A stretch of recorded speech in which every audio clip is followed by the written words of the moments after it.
What up, it's me, Prez, back at you with one of these videos. And can we talk about this crazy situation I just came across? A 35-year-old Springfield, Illinois woman has allegedly set fire to her ex-boyfriend's sober living home. And 2 people ended up in the hospital. Ma'am, it sounds like you dodged a bullet. He stays in a sober living home. But in all actualities, he might have been on some Neo Matrix shit, okay? He might have dodged the real bullet. But you know what they say. When a woman's fed up. But this is too much. This is too far. All right? When you got to start setting shit on fire, you're going too far, man. Okay? So, according to the police and multiple reports on June 13th, around 6:30 in the morning, Danielle Barkley allegedly Ubered to a sober living home on South State Street where her ex-boyfriend was staying. Ma'am, it's 6:30 in the morning. I didn't even know people woke up and Ubered that early. All right? You actually found an Uber driver that was up at 6:30 in the morning. And then you took it over here to go see your boyfriend. He's not woke. God damn it. Reports say that there already had been a domestic call earlier. She was allegedly tearing up his stuff and throwing stuff outside the house.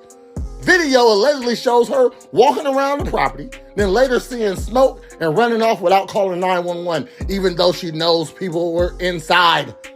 People other than her boyfriend. She wanted to kill her boyfriend and she didn't care who was on the inside with him. Ma'am, you're insane.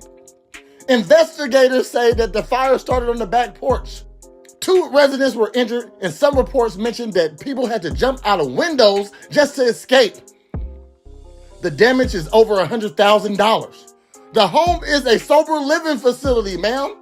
These are people trying to rebuild their life, but you came to burn it down. Oh my gosh, you're nuts. Barkley was arrested and charged with aggravated arson. That's a Class X felony. She's been denied pretrial release, thank Jesus. And she has a preliminary hearing coming up on July 2nd. Now, listen up.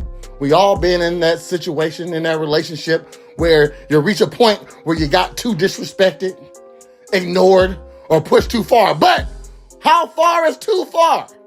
What happens when that fed up energy has nowhere healthy to go? I mean, you could have went to a boxing class. Instead of calling an Uber, you could have walked around the block a couple times.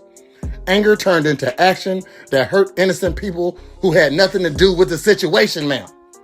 Come on, you hurting people that didn't have nothing to do with your situation. Being fed up is valid. Staying in a toxic situation too long will break anybody. But the second it crosses into putting lives at risk or committing a crime, that's where you went too far, ma'am. That's where the hard line is drawn. But at the end of the day, this is a tragic reminder to handle your fed up the right way. Therapy, boundaries, walking away, calling the right people, not an Uber, okay? Not this. This ain't how you handle it, man. All right?